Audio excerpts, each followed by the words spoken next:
What's up, fellas? So, haven't posted anything in a while, mainly because I've been lazy. Editing takes a long time, and yeah, just been really busy with a bunch of different things. Anyway, today I am trying to finish off the stair treads. They need to be 3.5 inches thick. 3.5 inches thick is tough to dry for us. We have a vacuum kiln that we have access to, but that gets expensive.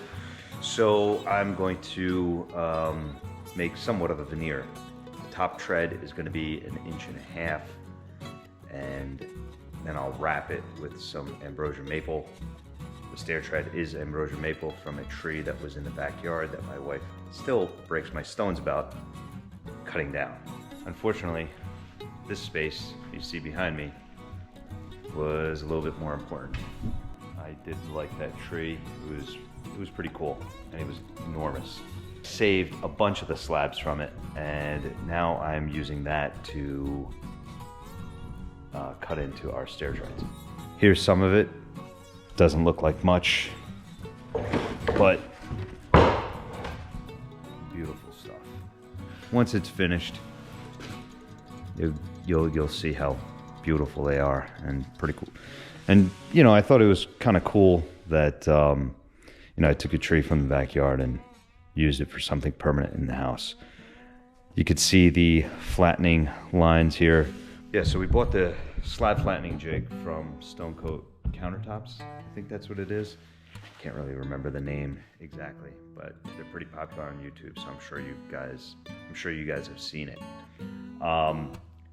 We also have the woodpecker's slab flattening jig, and the Stone Coat was $400.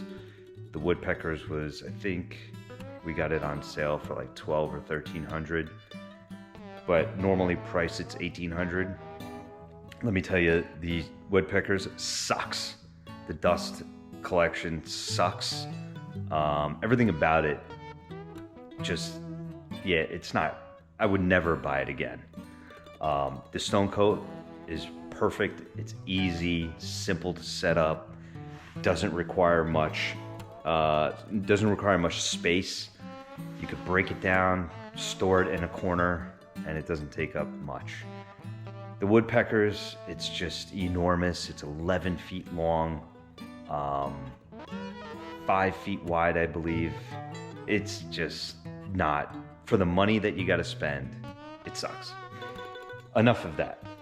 So, here we are. I got a new addition. Just a little quick update also. I got this thing just the other day from a pretty cool dude, Julio, in Brooklyn. Yeah, so Julio, if you're seeing this, thanks, man. Really appreciate it. Only thing I could say about this machine, it's not really the machine, it's the mobile base.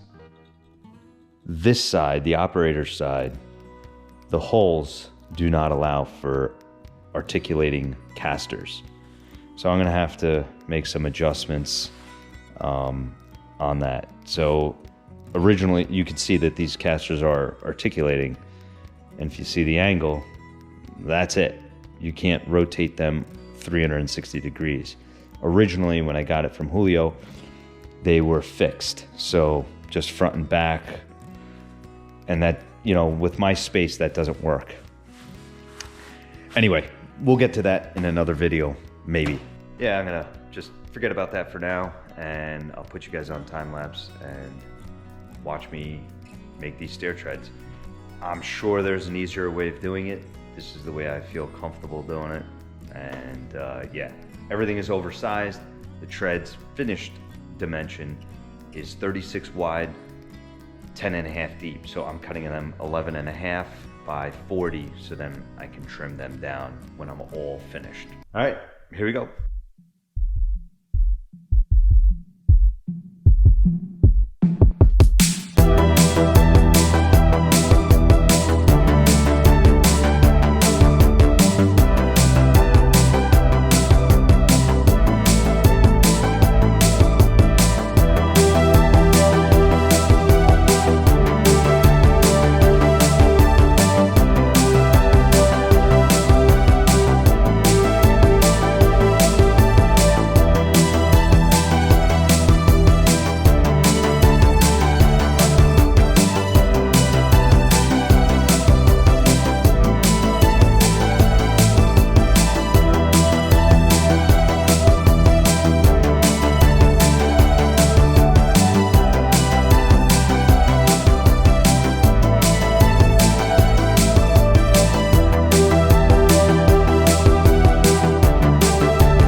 fellas.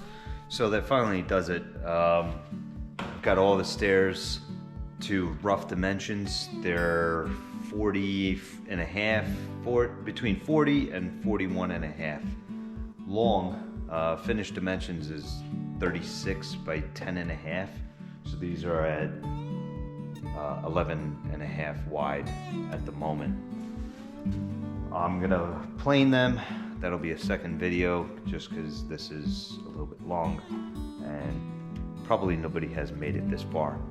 We'll plane, sand them. I'm gonna plane them on the Wen helical head planer and the Jet 1632 drum sander. So the process will continue. If you made it this far, thank you very much. I appreciate it.